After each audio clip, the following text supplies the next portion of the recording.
career and technical education system as a whole, like everybody go to college thing. And of course, I think there's a lot of conversation around that right now. And anything specifically you'd like to share with the listeners? For a long time, education was so focused on everybody has to go to a 4-year school if you're going to be anything. That's what the focus was on. So all of our types of classes, career and technical education classes, were just kind of electives. If you kind of wanted to do that, or if your mom or dad or whatever may have, been a mechanic, may have done this, well, go take that class because you get a little bit of an interest in it.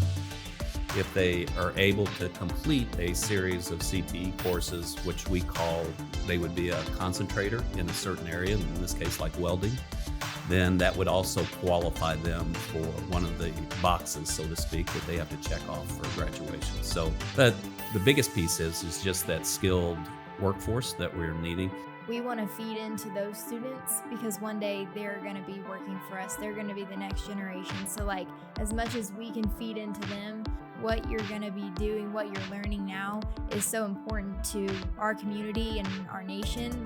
America runs on jobs in the trades. Welcome to Making Sparks, the podcast where we ignite your passion for metal fabrication and fuel your business success. Join industry leaders and dive deep into the world of metalworking. From business insights to tips of the trade, Making Sparks is your forge of knowledge. During each episode, discover success stories, innovative solutions, and expert interviews that light the path to business growth. Subscribe today and grow and improve your company, and let's make sparks fly together. Welcome back to Making Sparks. I'm your host, Casey Velker. I'm sitting here with my co-host, Matthew Nix, and we're sitting here with the director of the Southern Indiana Career and Technical Center, as well as Hannah Lang with Nix Companies, to talk a little bit about the benefits that manufacturing plants can have if they work closely with their tech centers or with their tech schools, and some of the things that it helps them with their communities and all those things that goes around working with your tech schools. How many times did it take you to get that intro, Casey? 3. Third time's charm. 3 times. I would also add, we're also just going to talk about the impact that the career centers can have on the local community and the education system. So not only, of course, the partnership between, businesses and the education system, which is a big reason why Hannah is here. She leads the charge for that for us. But we also want to just talk about in general about what you guys do and how that impacts the community. So thanks for being here, and we'll let you do your intro first, and then we'll kick it over to Hannah. Okay, thank you, Matthew. I'm David St. Clair. I'm the director of CTE District 46, which we have a career center on Lynch Road in Evansville. We actually serve 5 counties, so Posey, Vanderburgh, Warwick, Spencer, and Gibson. So right now, I think it's a 2-year program. Let me go back a little bit. It's a 2-year program for juniors and seniors in high school. We have 21 different programs right now that fall under career and technical education. So next year, I think we're looking at an enrollment of close to 1,200 students. Wow. So a couple things. One, our audience is from all across the country, so we rattled off some counties, but we're in southwestern Indiana, in the corner of the state. You are in Evansville, which is the metro area, but you're serving a community around an Evansville metro area. What are we, maybe 300,000 or so in the metro area? That's pretty close. Yeah. Just want to give the listeners kind of a perspective. We're a small, small, medium sized metro community. Like on the TV side, you say we're like market 130 or something like that. Okay, I don't know what that means, but there's I would venture to say a lot of our listeners and a lot of our manufacturing businesses are in those small to medium sized metros like that. So I think it's very relatable, and there's probably transferable centers like Southern Indiana Career and Tech Center. And then the other thing, you use the acronym CTE, which stands for Career and Technical Education. Okay, yeah. One of my jobs on the podcast is to ask all the dumb questions. No, we have so many, Normally education. I have to ask those. We have so many acronyms. It's kind of hard to sometimes to follow along with what we're talking about. We throw them out really easily, but yeah, for a lot of people, we have to try to go back and explain what they are.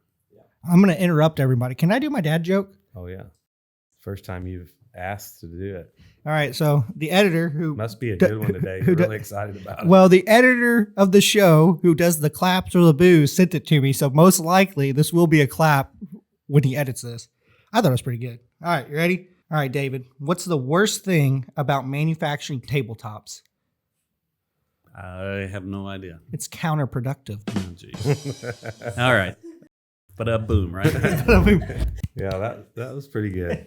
Good job, Mason. I'll give you that one. That's a Yeah, good one, that's Mason. You did good. Better. Oh, actually, my 5-year-old son got claps last episode, so that's good. Anyway, let's get back to the show. Yeah. We need to introduce Miss Hannah Lang. Yeah, Hannah, go ahead and tell us what you do at Nix and kind of your role facilitating some of the work that they do with the Career and Tech Center. Yeah, so I'm the administrative coordinator here at Nix, and I do a little bit of different things. I do some HR, employee relations, recruiting. Then I also do some marketing, like internal marketing, work closely with our marketing manager. And I also do some admin work closely with Matthew and some of our other executives. And then I also plan events like our welding competition, and kind of going along with the relationship with the Southern Indiana Career Technical Center. We have a really good relationship with them, bringing interns into our facilities. And then we also just hosted our welding competition for our second year in a row at the Tech Center. And so just building those relationships is a lot of fun for me in my position, whether it be the events or the internal student side of it. That's a little bit of what I do. It's a little hodgepodge of everything, but it makes it fun, different. And shout out to Miss Hannah, because I asked her about an hour or less before the podcast if she would join us today, because I thought she would add, value to the show. And women never like to be asked to be on camera last minute. So I got that text. I was like, oh crap. She was a trooper, and I also recognized that I'm her boss, and she didn't want to tell me no. So my wife will probably kick me later for you on your behalf when she finds out I did that to you. Yeah, she's with it too, because I get an email from her at 6:00 this morning. So I'm like, wow, okay, we're ready. Hannah's on it. Hey everyone, my name is Adam Schmidt with the ProFab Alliance, and this is another Spark of Knowledge. If your goals for an interview are to find out if somebody is a good welder, you can't do that from a conference room or an office. They need to get out in the shop.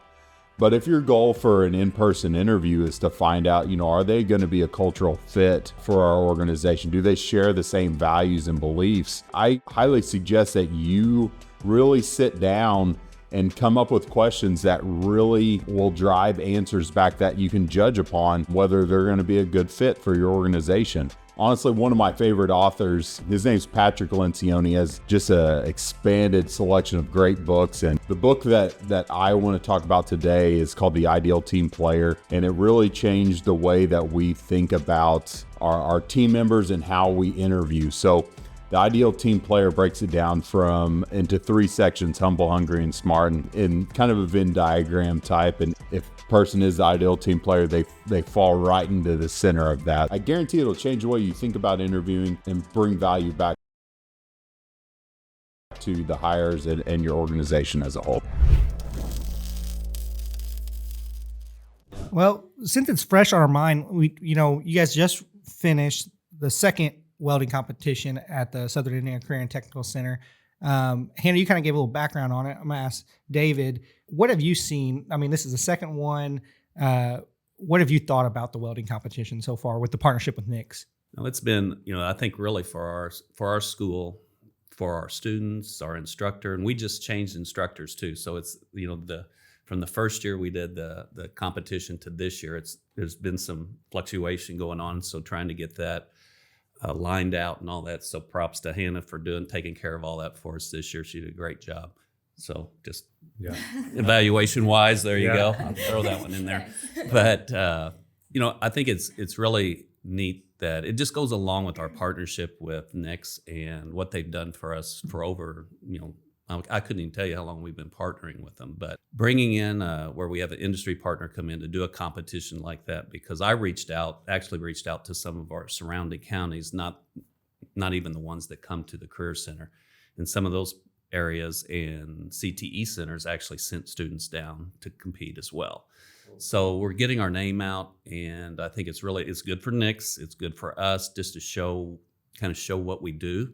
But it's nice for Nix too, just to be able to come in, and in this year, I think half your employees were down there, which was great because it was great to see. They were wonderful to work with. They were talking to everybody, and the communication was fantastic. Yeah, it allows us an opportunity to get in front of the students and get our brand out there some more. And then we partnered with Casey's firm, Captivated Content, to produce a video. They produced a really nice video, and I think that's something that the audience should know too, is that we both, we promoted it on the front end, but then you put a really nice little, what do you call those? Kind of like a recap video. Recap video that Yeah. you do for events. And Yep.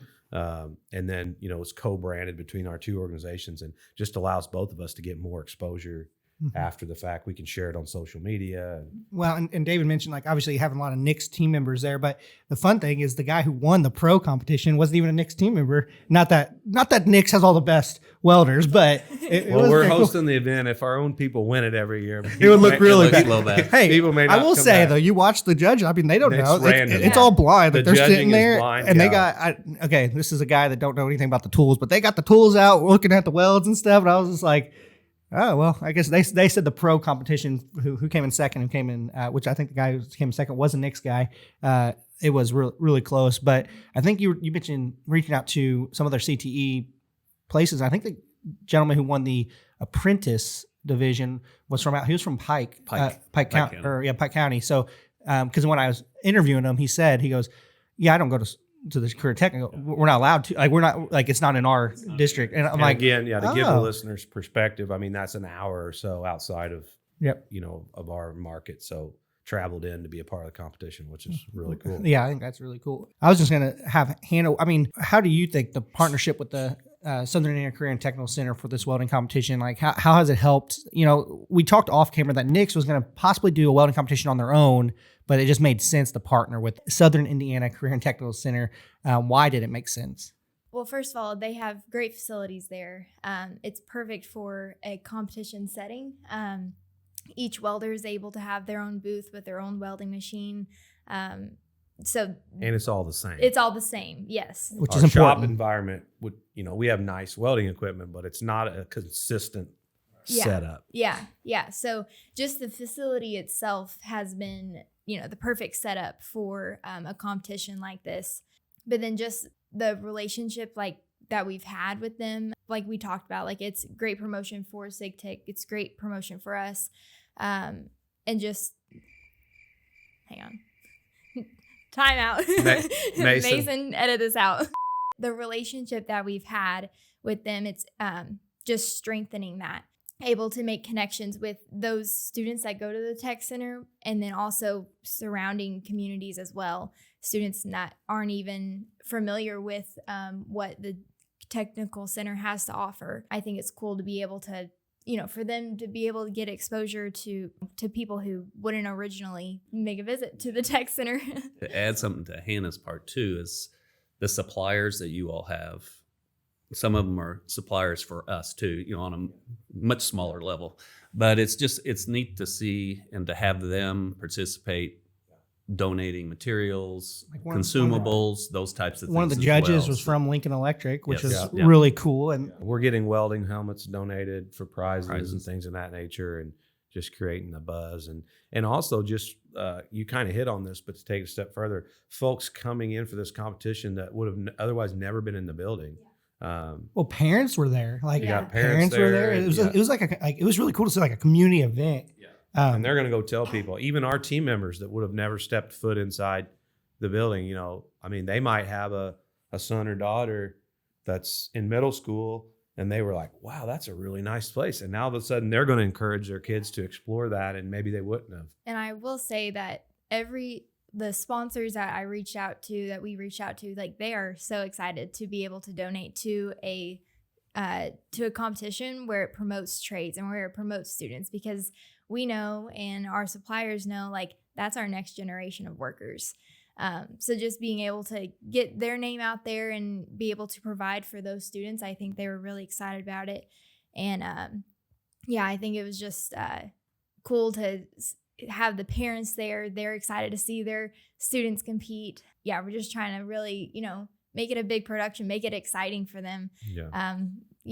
I thought it was a lot of fun. Yeah, and for us too, the other piece for us is we've already been thinking about how can we build off of what Nix has started with us in that competition arena to where, some of our other programs, could we do the same thing with other partners, which it just continues to, hopefully it'll continue to grow. Yeah. But that's another reason, we appreciate what Nix has done for us and coming to us with the idea of the competition itself. So Yeah. Cool. it's a Thank good you. thing. Yeah, it's a good thing. Well, I was just going to have you, if you want to ask a little bit about maybe some of the trends in the CTE system. I don't know. We have a little note there. Yeah.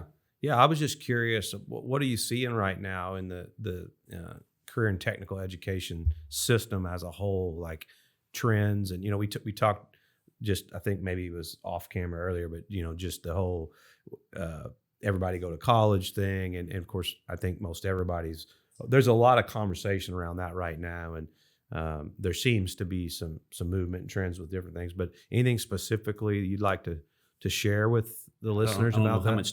how much time we have here, but I could go on for a long time.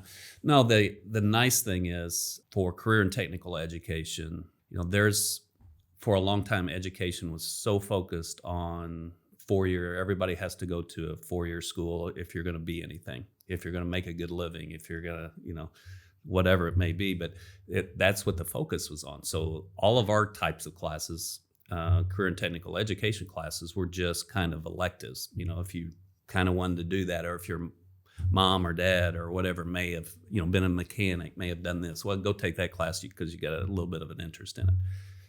Well, then with, what has transpired in regards to a workforce and, the workforce getting older and those skilled employees starting to retire, and we just need a larger workforce that have those skills. CTE's kind of come back to the forefront. And then in Indiana anyway, I know that graduation requirements, they changed how students could qualify for graduation. And one of the areas is in the CTE realm. If they are able to complete a series of CTE courses, which they would be a concentrator in a certain area, in this case like welding, then that would also qualify them for one of the boxes, so to speak, that they have to check off for graduation. So all of a sudden CTE got elevated back to probably where it should have been all along. But the biggest piece is just that skilled workforce that we're needing. And that's not saying kids can't go on to college or go get a 2-year degree or whatever, because most employees that are all of our partners that we talk to, for the most part, they want their employees to be educated, go back to school, do what, to be able to achieve other things as well. So, I think that's the thing that you're seeing more now in CTE in that area, that people are starting to realize what opportunities are there, what a person can actually earn, what kind of living that can provide them. And it's a lot of these CTE areas are not, the old CTE areas, what they used to be. With technology now and the way things are a lot cleaner. They're not as, all of that. There's still, don't get me wrong, there's still a lot that you're going to get dirty. You're going to have to work hard. But if you do those things, there's great opportunities for students out there. Yeah. One of the things that I think is evidence of a pendulum swing or a trend is how many folks you see in CTE programs with parents that are college educated and have white collar jobs.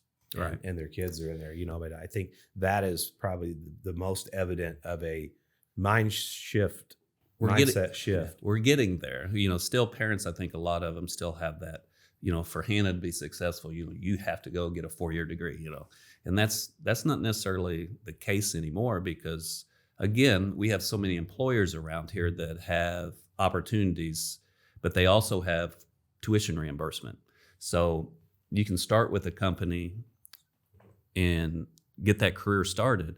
And then if you want to, if being able to move up or that upward mobility in that company requires you to have an education, there's opportunities to do that. So, it's kind of getting that base set and really getting that foundation. And there's, it just provides so many more opportunities than going, and I'm not talking bad about a 4-year degree by any means, because I've got one, but if you can get yourself ahead where you don't go into debt and you have those types of things, so you're just setting yourself up for success. And there's just, again, I can say this all day long. There's just so many opportunities because people really don't know, students and parents don't know all of the jobs that are within NICS, just using you all. Yeah. So there's just so many different opportunities. Yeah. And I think you'll never regret having a useful skill set, even if you go on to a 4-year college. I mean, A, it's just going to make you that much more valuable in the workforce. And B, you're just going to have a usable skill set that you can take pride in. And I think there's something to be said for that. Definitely. Yeah. I'm going to shift focus a little bit. And it's going to be more of a conversation between Matthew and David here. And Hannah will probably chime in as well. Why should manufacturing companies, fabrication companies, I'm thinking about our audience, why should they even care about getting involved? I mean, the obvious reason getting involved with their local tech centers or their local tech schools is, cultivating talent and cultivating their next generation of workers. But there's probably other reasons. Are there other reasons that you see that they should be getting involved? Well, sure. Yeah. I mean, you hit on the obvious reason. I mean, we want to cultivate talent. We want a talent pipeline, which we've been effective at, by the way. I mean, it's like most anything. I mean, you get out of it what you put into it. So if you invest time and energy and you do things like hosting, we brought the idea to them about the welding competition. Wasn't my idea. Some other folks within the organization. I think my brother was a big part of that, and our HR director, Angela, who Hannah works closely with. But doing things like that positions us well so that we do have those strong relationships, and that we're in the building a lot, and that we can attract those folks for internships and full-time jobs. We've got a great track record of turning those interns from the Career and Tech Center into full-time offers. I'd say, I'm just doing back the napkin math, we're probably 2/3. I would say about 2/3 of our interns we extend full-time offers to. So, and they don't all stick around forever, but we have a few guys that have been with us now 6 or 7 years that are moving into leadership roles that started out as interns or right out of tech school, which we actually had a couple of them on the show here recently. But so that's the obvious one that you mentioned. The other thing I would say is just, investing in the community as a whole. And, I say, I have the quote I say all the time about a rising tide lifts all ships. And I think, what goes around comes around. And so if we invest in our community, we're going to make the community stronger, the workforce stronger. Even if they never come to work for us, maybe they go, Toyota is a large, automotive manufacturer in our community. They employ literally thousands of people. And maybe the folks that we're working with end up going to work at Toyota, and 10 years from now, they're sending work to us. That's funny, because that's literally what I was going to say. Like, I say that anybody, like even in our, like the advertising marketing world, I've worked with agencies that don't get involved with their local advertising chapters. They don't get involved with their local colleges and stuff. And I'm like, it's not even if you're not hiring, getting involved there it's a long-term marketing play, basically. And what I'm saying is it's relationship building, it's networking. And like you said, like if they're going to these schools, they're probably trying to get an education to get into the career, or to get into a career in the trades that would turn into possibly a relationship down the road. Yeah. Yeah. We talk about brain drain and all, and all of our kids and leaving the area, everybody wants to get out. I don't think that's actually necessarily true, but back to your point, Matthew, I think we need to invest in our communities. And Poseyville and Evansville, we're not right next together, but we're close enough that we do share a lot, whether it's talent, employees going either direction. So, but it's just I think for the betterment of our area, I think everybody needs to get involved with the community. And I think whether it's school side or whether it's employees or our industrial partners or whatever it may be, just to make our community better and to give the people that live here with us, because we're going to be around them all the time. So, to make those people, give them the opportunities and make it a better place. Yeah, absolutely. I will say, I actually have a story about like the Career and Tech Center, and you were talking about how there's been a shift, right? That the high schools are starting to push. I will say we've been blessed at North Posey. I feel like they've had some internal classes that have gotten you to cultivate a little bit of going into the trades. My dad made me take ag mechanics, and he made me take manufacturing because he thought the ag mechanics we'd learn to work on our cars, but we learned to work on like tractors and small engines. But I will say the coolest thing that actually drove me into video was Tech Center. It was like the Tech Center came in and talked, and then so did a few diesel colleges came in and they showed videos, and there were these high energy videos that were like, it almost made me want to go to like diesel college, and I'm not a good welder. I'm not good at any of that kind of stuff. And I was like, I'm going, I was about ran through a wall to go over there. So that was story time with Casey. That actually I really remember the videos just sitting there in Mr. Wasser's class. So anyway, and that inspired you to get into video. Exactly, it was one of the reasons. Also I skateboarded and filmed all my friends, so that also inspired me to get the video too. That's good. We're getting close here on what are some other things. Yeah, I've heard there's a waiting list to get into the tech center. Is that true? Correct. We have, our classes are pretty finite. We have so many seats. We use welding, for example. We got 24 welding booths, one instructor. So we can accept 24 juniors every year. So then, those juniors will become seniors next year. So, hopefully we keep retention-wise, we'll keep those 48 students. But, right, we have a waiting list. I bet our waiting list for welding's probably a good 60 students. Wow. So the old adage that like the flunkies go to welding school, that day's over. Because if you don't, you sort of have to apply, right? So if you're not getting good grades, you're not getting into the... Right, because we look at attendance is probably the top thing we look at, just because we're trying. Thank you. We're trying to get them ready for you all. Is that communicated to them? Like, yes, hey, absolutely. If you're showing up to school every day, that's going to reflect whether you can get into the trade school. Yeah, absolutely. Because we're trying. One of our biggest things that we try to do is make sure that they're ready or prepared. It doesn't matter if they're going into the workforce right away, or even if they're going to college to start with. You got to be on time. You got to be there every day get prepared. So, attendance is our big one. We'll look at grades, and most of that's kind of iffy because it just depends, because we have to figure out a way to navigate through all of those applications. But we'll look at grades. We'll talk to counselors, because some of us just weren't great at school. Sitting in a classroom and having to regurgitate information back and forth all the time. A lot of us were more hands-on. So, we'll talk to counselors, get a good feel about that. But then discipline's the other one. We want to make sure that we have students there that want to be there. And most of it is based off of interest, that they really have a good idea. This is what we want to do. We do get some kids that come out there that they decide, oops, wait a minute, this isn't for me. I don't want to mess around with hot metal and flames and all that, sparks. I don't want to do that. But I think that's a good thing if they're doing it still while they're in high school and not when they get to college or something like that. So we can kind of eliminate some of those thoughts from them too as well, so they can kind of narrow in on what their passion may be. But yeah, there is an application process, and those are some of the things that we look through or go through to narrow down those students that get in.